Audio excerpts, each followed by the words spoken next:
जिल्हा परिषद निवडणूक पुन्हा लांबणीवर पडण्याची शक्यता उपमुख्यमंत्री अजित पवार यांनी वर्तवली आहे।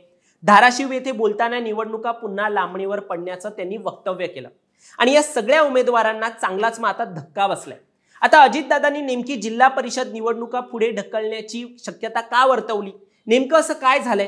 प्राथमिक म्हटलं जाते हे सगळं 50% आरक्षण मर्यादा ओलांडल्यामुळे होते आणि जर हे जिल्हा परिषद बरोबर होऊ शकतं, मग मुंबईचं काय होणार? तिकडे पण सेम परिस्थिती आहे का? 50% आरक्षण मुंबईच्या महापालिकामध्ये पण ओलांडण्यात आले आहे का? सगळं काही डिटेलमध्ये आपण या व्हिडिओच्या माध्यमातून जाणून घेणार आहोत। दरम्यान तुम्ही चॅनलवर नवीन आलाय तर लगेच सबस्क्राइब करा प्राईम टाइम महाराष्ट्राला, कारण असे राजकीय घडामोडी आणि घडामोडींमागील राजकारण आम्ही नेहमी तुमच्यासाठी घेऊन येत असतो। माझं नाव ओंकार साळवी आणि या विषयाला आपण सुरुवातीपासून सुरू करूया। तर धाराशिवमध्ये वक्तव्य करताना अजित पवार म्हणाले, जिल्हा परिषद निवडणुका पुढे ढकलण्याची शक्यता आहे, कोर्टात हे प्रकरण सुरू आहे, मंगळवारी त्यावर निर्णय येण्याची शक्यता आहे असं सांगत या निवडणुका लांबणीवर जाण्याचे भाकीत अजितदादांनी वर्तवलं। मिळालेल्या माहितीनुसार जिल्हा परिषदेतील ओबीसी आरक्षणावरून हा पेच प्रसंग निर्माण झालाय। मंगळवारच्या फैसल्यानंतर याविषयीचे चित्र स्पष्ट होईल, पण तोपर्यंत इच्छुकांच्या उत्साहावर पाणी फिरलं गेलंय। या निवडणुका होणार की नाही आणि झाल्या तर अजून किती वेळ वाट पाहावी लागेल, या सगळ्याच्या विचारात उमेदवार आता तत्काळात आहे। बऱ्याच उमेदवारांनी तर प्रचार प्रसार सुरू केला होता। आता पुन्हा यात खंड पडला तर उमेदवारांची सुरू झालेली चर्चा थांबेल आणि सगळे वातावरण पुन्हा थंडवण्याची भीती जी आहे ती उमेदवारांना आता आहे।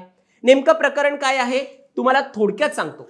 राज्यात नगरपालिका निवडणुकी पाठोपाठ महापालिका आणि जिल्हा परिषद निवडणुकीची तयारी सुरू आहे। या निवडणुकांमध्ये आरक्षणाची मर्यादा ओलांडल्याचा आक्षेप घेण्यात आलाय। त्या विरोधात सर्वोच्च न्यायालयात याचिका दाखल करण्यात आल्या आहेत। याच प्रकरणी आता मंगळवारी सुनावणी जी आहे ती होईल आणि या निवडणुकांमध्ये 50% आरक्षणाची मर्यादा ओलांडली असल्याचे प्राथमिक दृष्ट्या सांगितलं जाते। गेल्या सुनावणीवेळी सर्वोच्च न्यायालयाने 50%ची मर्यादा ओलांडता येणार नाही असं स्पष्ट सांगितलं होतं।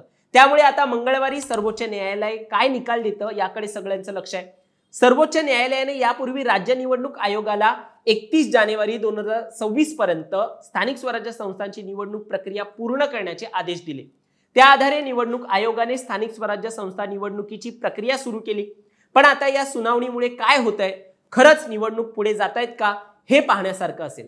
पण यात महत्त्वाचं म्हणजे जसं जिल्हा परिषदाच्या निवडणुका पुढे जाण्याचा भाकीत अजितदादांनी वर्तवलंय, तसं मग मुंबईचं होतंय का? तिकडे पण असंच होणार का? निवडणुका पुढे जाणार का असा प्रश्न पडलाय।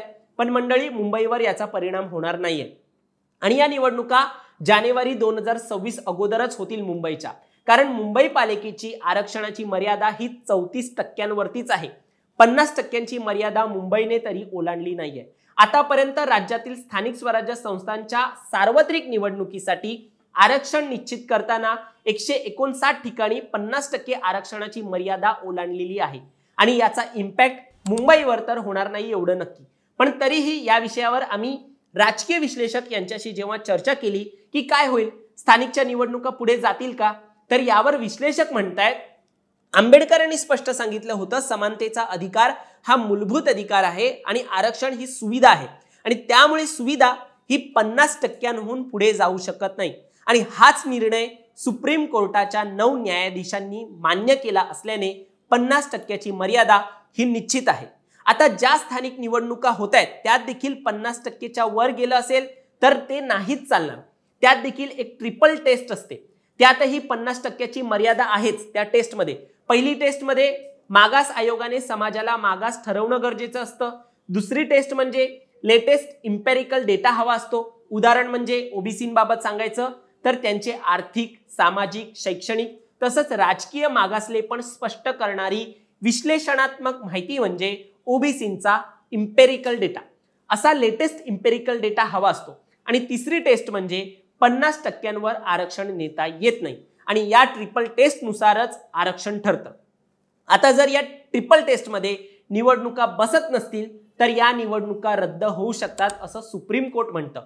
पण जर निवडणुका आधीच घोषित झाल्या असतील, त्याची प्रक्रिया सुरू झाली तर त्यात मात्र न्यायालयाला हस्तक्षेप करता येत नाही। मग निवडणूक संपल्यावर या गोष्टीला चॅलेंज देता येतं। त्यामुळे यात आता दोनच गोष्टी होऊ शकतात, एक म्हणजे 50%च्या आत निवडणूक आणणार किंवा ती पुढे ढकलली जाणार। आणि जास्तीत जास्त 4 ते 5 महिने तरी ही निवडणूक पुढे जाऊ शकते। काही विश्लेषक असं देखील म्हणतायत की राज्य सरकारसमोर अजून 2 पर्याय देखील आहेत। एकतर ओबीसी आरक्षणाची टक्केवारी कमी करून एकंदर आरक्षण 50%च्या आत आणून निवडणूक घेणं, किंवा 2022 नुसार ओबीसी आरक्षणाशिवाय निवडणूक घ्यायची नाही असं म्हणत निवडणुका पुढे ढकलणं। आता पुढील सुनावणीत काय होत आहे हे पाहण्यासारखं असेल। दरम्यान नवनवीन अपडेट्स जे या विषयावर असतील ते आम्ही तुमच्यासाठी घेऊन येणार आहोत, त्यामुळे चॅनलला सबस्क्राईब करायला विसरू नका। धन्यवाद।